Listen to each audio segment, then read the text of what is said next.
পল্লী বিদ্যুৎ সমিতির সদস্যবৃন্দ, কর্মচারীবৃন্দ, বিদ্যুৎ বিভাগ এবং পক্ষ থেকে সালাম গ্রহণ করবেন। আমরা আপনাদের এই যে এত কষ্ট করে আপনারা আন্দোলন করছেন বা একটা আপনাদের কিছু যৌক্তিক বা পজিশন নিয়ে আপনারা অবস্থান করছেন, সরকার এই বিষয়ে সর্বদা অবগত ছিল। সরকার আপনারা অনেকেই জানেন যে সকল সংশ্লিষ্ট সকলকে নিয়ে সরকার বেশ কিছুদিন ধরে আলোচনার চেষ্টা করছে। রাজনৈতিক নেতৃবৃন্দ ছিলেন এখানে, সাকিব ভাই আছেন, তারপর এনসিপির নেতারা আছেন। আমরা সবার সঙ্গে কথা বলেছি, সবার মতামত নিয়েছি। তো আমরা আজকে দীর্ঘদিনের আলোচনার পর এবং রাজনৈতিক নেতৃবৃন্দের যে ভূমিকা, এই ভূমিকার ফলে শোনা যাচ্ছে এখন? আসলে কোন মাইকটা কাজ করছে আমি শিওর না। আচ্ছা, ঠিক আছে। তো এখন আমরা আলহামদুলিল্লাহ যে আমরা খুব সরকার তরফ থেকে মাননীয় উপদেষ্টা মহোদয় চিন্তায় পড়ে গিয়েছিলেন যে একটা ঈদ আসবে, আপনারা এখানে থাকবেন আর আমরা ঈদ করবো, এটা হবে না। আমরা আপনার বাইরে কেউ না, আমরা এক পরিবার, পরিবারের সদস্যরা অভিমান করে থাকবে আর আমরা এটা মেনে নিব, এটা হয় না। আমরা সবাই মিলে এক পরিবার, সবাই একসাথে ঈদ করবো ইনশাআল্লাহ।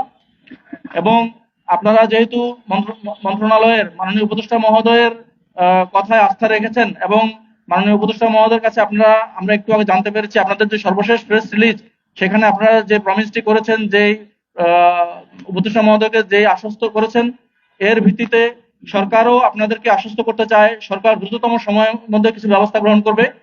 যে 3টা ব্যবস্থা গ্রহণ করবে আমি আপনারা অলরেডি অনেকে জানেন, কিন্তু আমি তারপরও আপনাদের সবার সুবিধার জন্য পড়ে শোনাচ্ছি, একটু মেহরবানি করে শুনবেন। এগুলো আপনাদের সঙ্গে আলাপ করেই সরকার সিদ্ধান্ত নিয়েছে।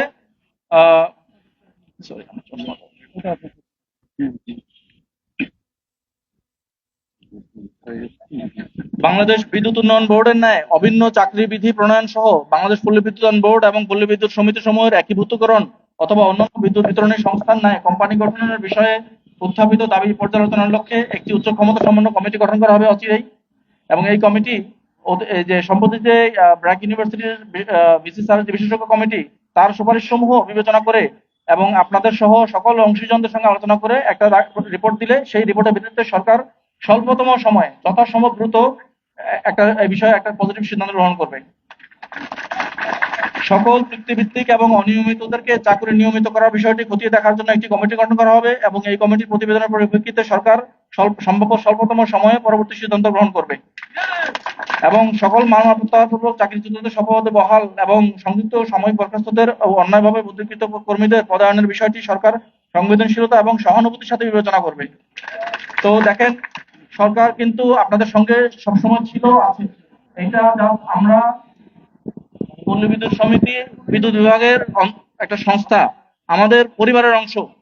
একটা মানবিমান ভুল বোঝাবুঝি হয়েছে, কমিউনিকেশন গ্যাপ হয়েছে, এটা আমরা চেষ্টা করেছি শুরু থেকে মিটমাট করার বা দূরত্বটা ঘোষানোর। আলহামদুলিল্লাহ আজকে আমরা পাচ্ছি।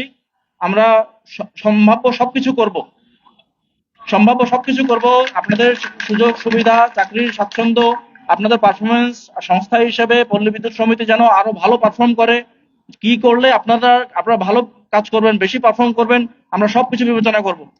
Thank you very much. আমি আপনাদের এই যে দীর্ঘ 16 দিন পর আপনারা আসছেন আন্দোলনকারীদের মাঝে, আপনাদের আন্দোলনকারীদের মাঝে আসছে দীর্ঘ 16 দিন, এত দেরি হলো কেন এটা? আর দ্বিতীয় সংযুক্তি প্রশ্ন হচ্ছে যে আন্দোলনকারী যারা রয়েছে তাদের প্রত্যেকেই থেকে বেশ কিছু মানুষকে, কর্মচারীকে, কর্মকর্তাকে কারণ দর্শানোর নোটিশ দেওয়া হয়েছে এবং যাদের মামলার জামিন ছিল সেই জামিন ক্যান্সেল করে তাদের ওয়ারেন্ট ইস্যু করা হয়েছে। এদের ক্ষেত্রে কোনো তাদেরকে হয়রানি করা হবে কিনা কিংবা এই ওয়ারেন্টের বিষয়টি আমলে? আচ্ছা, প্রথম কথা হলো কাউকে কোনো প্রকার হয়রানি করা হবে না। আচ্ছা, আর দ্বিতীয় কথা হলো আপনি যেটা বললেন যে 16 দিন আমরা আসিনি কেন, এই কথাটা আসলে পুরোপুরি সঠিক না। আমরা, সাকিব ভাই জানেন, আমরা কিন্তু বিহাইন্ড দ্য সিন কাজ করছিলাম। মন্ত্রণালয় একটা অভিভাবক, মন্ত্রণালয় হুট করে যে কোনো পক্ষ নিতে পারে না। মন্ত্রণালয়, পল্লী বিদ্যুৎ বোর্ড, পল্লী বিদ্যুৎ সমিতি, এরা মন্ত্রণালয়ের সন্তানের মতো।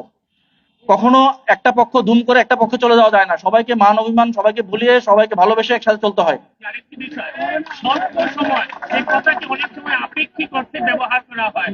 আমরা 3 দিনকেও স্বল্প সময়, না, 3 মাসকেও। আপনারা আমাদের মাননীয় উপদেষ্টা মহোদয়কে জানেন, উনি ওনার কারণে গত রমজান ঈদে আমরা কেমন করে পারফর্ম করেছি আমাদের সমাজ সংগঠন দেখছেন আপনারা। উনি এক কথার মানুষ, উনি যেটা বলেন সেটা বলেন, এটা মিন করেন। এবং মাননীয় উপদেষ্টা মহোদয় স্বল্প সময় বলছেন, মানে সময়সীমাটা কেমন হতে পারে? আহ, এইটা তো ভাই মানে এই যে কমিটিগুলো কাজ করবে, রিপোর্ট তাদেরকে খুব মানে তাদেরকে বলা হয়েছে, যে রিপোর্টগুলো দিতে বলা হয়েছে তাদেরকে বলা হয়েছে যে দিনরাত খেটে বেস্ট পসিবল টাইমে সর্বোচ্চ দ্রুততার মধ্যে রিপোর্টটা দিতে। দেখেন, আবার একটা জিনিস বেশি দ্রুত করলে, বিচারে বেশি দ্রুতময় করলে অনেক কিছু মিস হয়ে যায়, আপনার ক্ষতি হয়ে যেতে পারে। স্যার, আমি তো এর আগে একটা কমিটি করতেন ৯ মাসের তো তার আমরা মুক্তি না না না, ওগুলো কমিটি হয় নাই। আচ্ছা, আমার দেখেন, আমার একটা কথা শুনেন, আমার এখানে আমি একটা মিড লেভেল অফিসার, আমি একটা পার্টিকুলার বিষয়ে এখতিয়ার অথরিটি নিয়ে কথা বলতে আসছি, ওইটুকুর বাইরে আমার পক্ষে কথা বলার অধিকার নাই। আমি যদি করি আমার চাকরি থাকবে না। আপনারা চাকরি করেন, আপনারা বোঝেন এটা। যাদের ওয়ারেন্ট হয়েছে তারা স্টেজে আসবে আপনি থাকতে। এখানে আইন শৃঙ্খলা রক্ষাকারী বাহিনী আছে, তারা বাড়িতে নিশ্চিন্তে ঈদ করবে, এটা কনফার্ম করতে হবে স্যার। না, তাদের বিষয়ে এখন কিছু করা হবে না, এটা আমি যতটুকু শুনেছি। হ্যাঁ, তারা স্টেজে আসুন, আপনি তাদেরকে দেখে যাবেন। এইটা আমাদের দাবি।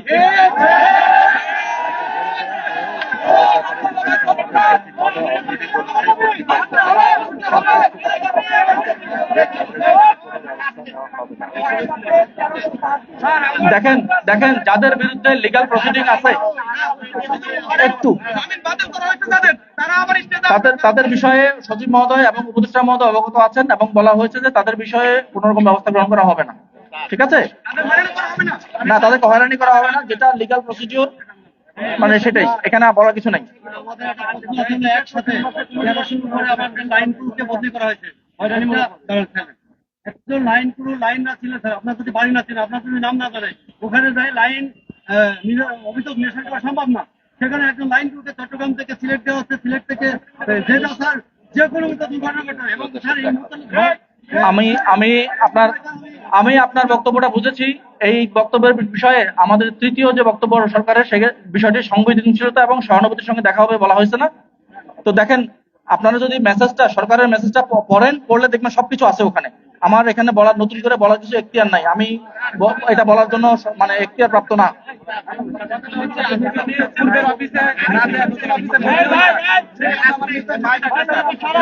আমি আপনার সঙ্গে সম্পূর্ণ একমত, ব্যক্তিগতভাবে।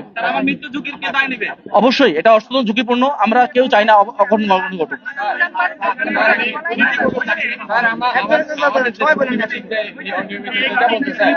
আমাদের যে মিটার রিডার কাম মেশিন আছে পোস্টটা 1996 সালে তদপরি ওনারা চুক্তিভিত্তিক ছিল, ওনারা 8 সাল থেকে 12 সালে নিয়মিত করা হয়েছে। দেখেন, সবই বিবেচনা করা হবে। আমার তো আমার কাছে তো এভাবে সমাধান করতে হবে না, মানে কেস টু কেস। আপনি এরকম অনেকে আছেন, সবার বিষয়ে একটা জেনারেল সিদ্ধান্ত নেওয়া হয়েছে। আপনারা ওই সরকারের যে বক্তব্য 3টা ক্লজ আছে, একটু পড়ে দেখেন, ওখানে জবাব পাবেন। না স্যার, এখানে তারা দৈনিক মানে তাদেরকে যদি সরকার কোনো ইনজাস্টিস করবে না, এইটা আশ্বস্ত করতেছে। 30 বছর কি অপরাধ করলাম? তারা দৈনিক না, আপনি কোনো অপরাধ করেন নাই ভাই।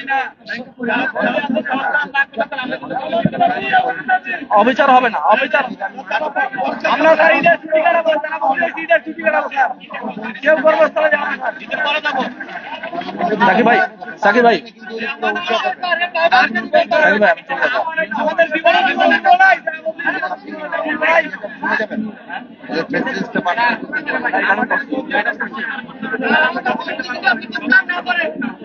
আমরা কর্মস্থলে ফিরবো না, আমরা কর্মস্থলে ফিরবো না। সাকিব ভাই, আমি আসি।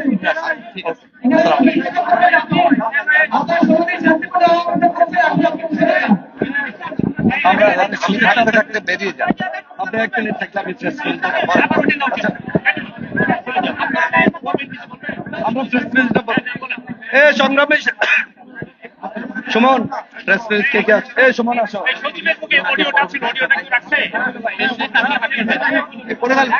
সংগ্রামী সহকর্মীবৃন্দ, বাংলাদেশ পল্লী বিদ্যুৎ হয়েছেন, বাংলাদেশ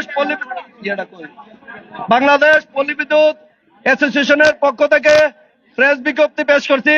আমি মোহাম্মদ প্রকৌশলী Tajul Islam, deputy general manager ও সভাপতি, বাংলাদেশ পল্লী বিদ্যুৎ অ্যাসোসিয়েশন।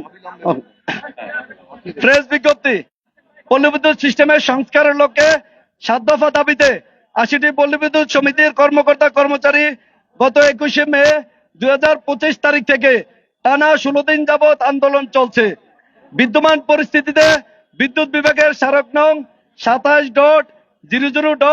বিশ্ববিদ্যালয়ের শিক্ষক, বিভিন্ন পেশাজীবী, সামাজিক সংগঠনের নেতৃবৃন্দের অনুরোধে ও দুর্যোগপূর্ণ আবহাওয়া আসন্ন পবিত্র ঈদুল আজহা, নিরবিচ্ছিন্ন বিদ্যুৎ সরবরাহ এবং গ্রাহক সেবার বিষয়টি বিবেচনা রেখে পল্লী বিদ্যুৎ সমিতির চলমান আন্দোলন কর্মসূচি বর্তমানে স্থগিত করা হলো। বিদ্যুৎ বিভাগ কর্তৃক প্রদত্ত প্রতিশ্রুতি জারিকৃত পত্র অনুযায়ী সর্বোচ্চ গুরুত্ব দিয়ে সমস্যা সমাধানের উদ্যোগ গ্রহণ করা হবে। আমরা আশাবাদী পল্লী বিদ্যুৎ সিস্টেমের সংস্কারের দাবিতে আন্দোলনকারীদের বিরুদ্ধে কোনো ধরনের শাস্তিমূলক ব্যবস্থা গ্রহণ করা হবে না মর্মে উল্লেখ করে সমিতির সকল কর্মীদের নির্ভয়ে কাজে যোগদান করার জন্য মাননীয় বিদ্যুৎ ও জ্বালানি উপদেষ্টা জনাব মোহাম্মদ ফাইজুল কবির খান মহোদয় মৌখিকভাবে নির্দেশনা প্রদান করেছেন। সামগ্রিক প্রেক্ষাপটে সকলের সম্মিলিত সিদ্ধান্ত অনুযায়ী পল্লী বিদ্যুৎ সমিতির সকল কর্মকর্তা কর্মচারীকে কাজে যোগদান করার জন্য অনুরোধ করা হলো। আমি আবারও পড়ছি, সামগ্রিক প্রেক্ষাপটে সকলের সম্মিলিত সিদ্ধান্ত অনুযায়ী পল্লী বিদ্যুৎ সমিতির সকল কর্মকর্তা কর্মচারীকে কাজে যোগদান করার জন্য অনুরোধ করা হলো। বিদ্যুৎ বিভাগ তথা সরকারের আশ্বাসের বাস্তব প্রতিফলন লক্ষণীয় না হলে এবং পল্লী বিদ্যুতায়ন বোর্ড কর্তৃক পল্লী বিদ্যুৎ সমিতির কোন কর্মীর বিরুদ্ধে উদ্দেশ্য প্রণোদিতভাবে কোন ধরনের দমন পীড়নমূলক ব্যবস্থা গ্রহণ করা হলে কিংবা আইন শৃঙ্খলা বাহিনী দ্বারা হয়রানি করা হলে যে কোনো সময় কঠোর কর্মসূচি ঘোষণা করা হবে। আমি আবারও পড়ছি, পল্লী বিদ্যুতায়ন বোর্ড কর্তৃক পল্লী বিদ্যুৎ সমিতির কোন কর্মীর বিরুদ্ধে উদ্দেশ্য প্রণোদিতভাবে কোন ধরনের দমন পীড়নমূলক ব্যবস্থা গ্রহণ করা হলে কিংবা আইন শৃঙ্খলা বাহিনী দ্বারা হয়রানি করা হলে যে কোনো সময় কঠোর কর্মসূচি ঘোষণা করা হবে। এই বিষয়ে পল্লী বিদ্যুৎ সমিতির সকল কর্মকর্তা কর্মচারীকে সতর্ক এবং সচেতন থাকার জন্য অনুরোধ করা হলো। পল্লী বিদ্যুৎ সিস্টেমের সংস্কার চলমান আন্দোলনের সাথে যে সকল রাজনৈতিক দল, জ্বালানি বিশেষজ্ঞ, বিশ্ববিদ্যালয়ের শিক্ষক, পেশাজীবী শিক্ষক, বিভিন্ন পেশাজীবী সামাজিক সংগঠন ও সুধীজন সংহতি জানিয়েছেন, পাশে ছিলেন, তাদের সবার প্রতি আমরা আন্তরিক ধন্যবাদ ও কৃতজ্ঞতা জ্ঞাপন করছি। আমি আবারও বলছি আরেকটা জিনিস, আমাদের লাইন ক্রু ভাইদের, যে সকল লাইন ক্রু ভাই বদলির কারণে এখানে আন্দোলনে চলে আসছিলেন, তারা এখন আগের পূর্ব কর্মস্থলে যোগদান করবেন। মিডিয়া কর্মী এবং এখানে জুনায়েদ সাকিব ভাই আছে, সবার উদ্দেশ্যে এই জিনিসটা আমি আবারও বলছি, যে সকল লাইন ক্রু ভাইয়েরা যোগদান করেন এখানে আন্দোলনে চলে আসছেন, ওনারা পূর্বের কর্মস্থলে গিয়ে যোগদান করে কাজ করবেন। এবং লাইন শ্রমিকরা ধন্যবাদ সবাইকে। সালাম আলাইকুম।